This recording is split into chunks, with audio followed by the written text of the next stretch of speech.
Indaba ebuhlungu kakhulu ehlela uSiso na-31 years. Bakhona abanye abantu ababona kulithuba elihle ukuthi benze i-content yokuhlekisa kodwa kuyinto ebonakala ibuhlungu futhi bucayi.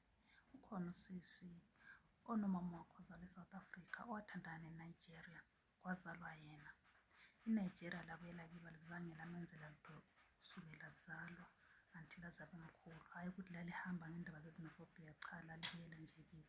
Inzondo anayo sethatha ithuba elinjengaleli elibuhlungu uSiso ovelelwe isimo esibuhlungu.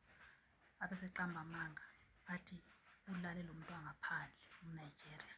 Ikanti uSiso abantu uzikhulumela iqiniso ukuthi walala nomSuthu wase-South Africa.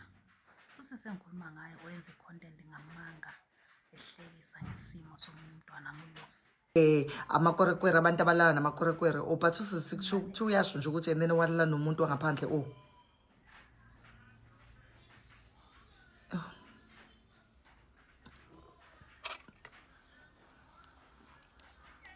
ifuna ufakile ibuko-ke le and then walala neNigeria and makalala neNigeria then waqala waguga umntana womuntu Akusendaba enhle futhi emnandi ukuthi umuntu ahlekise ngomunye umuntu okhuluma iqiniso lakhe.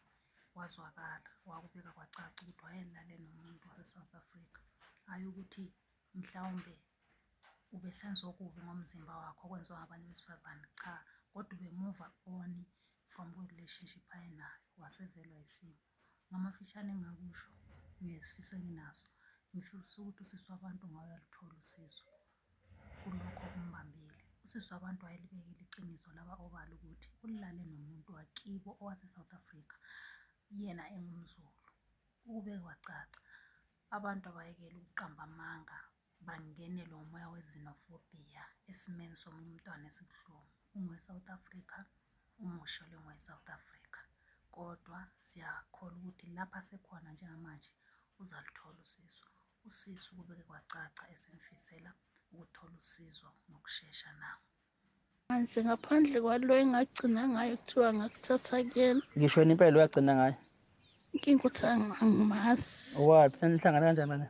Sahlala esebenza nami ngisebenza. Nisebenzela kephi? Bengisebenzela eSenlusha. Kwakungowakephi lo muntu? Wathi umSuthu ngowaseLimpopo kodwa unomuzi eStenga. Okay.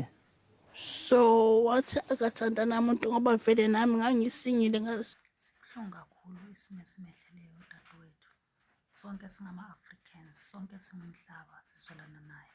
Futhi siyakholwa ukuthi izandla sekizo manje kuzongenelela uNkulunkulu, kungenelela abaphansi, aluthole usizo, aphinde ajabule futhi. Siyabonga.